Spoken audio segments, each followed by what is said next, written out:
सुपारी घेऊन तुम्ही काम करताय असं राष्ट्रवादीचा आरोप आहे तुमचा। कुणी सुपारी, आम्ही ओबीसीची सुपारी घेतली, आम्हाला कुणाच्या सर्टिफिकेटची गरज नाही आणि कुणाला काय म्हणायचं ते म्हणू द्या ना। आम्ही ओबीसीची सुपारी घेतली ना पहिल्यापासून।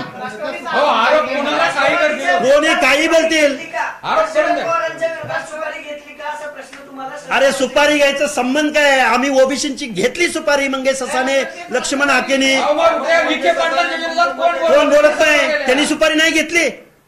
काही बोलतोय म्हणलं ना मी, बैल गेला झोपा गेला नका करू, तुमची श्वेतपत्रिका आणा, तुमच्या पक्षाचं फक्त काम करू नका। तुम्ही जर त्या ओबीसी उपसमितीवर आहात ना, तुम्हाला श्वेतपत्रिका काढता नाही आली तर राजीनामा द्या, उगीच फुजूल फुका तुम्ही करू नका।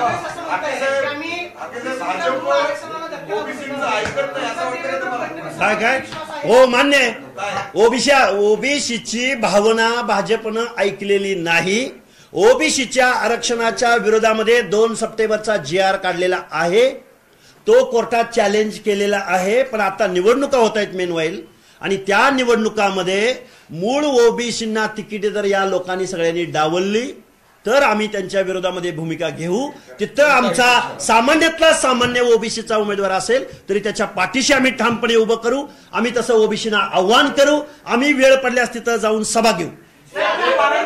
कोणताही पक्ष असला, कुठलाही पक्ष, विधानसभा निवडणुकीत ओबीसींनी भाजपची साथ दिली, महायुतीची साथ दिली, मात्र त्यांनी आमचा विश्वासघात केला। आता ओबीसी उघडपणे भाजपच्या विरोधात भूमिका घेणार आहे का? स्थानिक स्वराज्य आता कुणाची नावं घेऊन सांगितलं ना तुम्हाला? 100% घेणार आहे।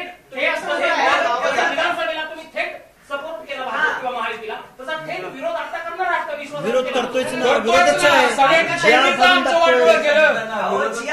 प्रश्न नाही, तुम्ही काय म्हणाला? भाजपने जरी भाजपला ओबीसी समाजाने विधानसभेला पाठिंबा दिला, हे शब्द आहेत तुमचे पत्रकार संघात प्रेस घेऊन।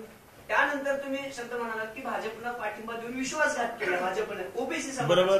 आता येणाऱ्या नगर परिषद, नगरपंचायतीला भाजपला विरोध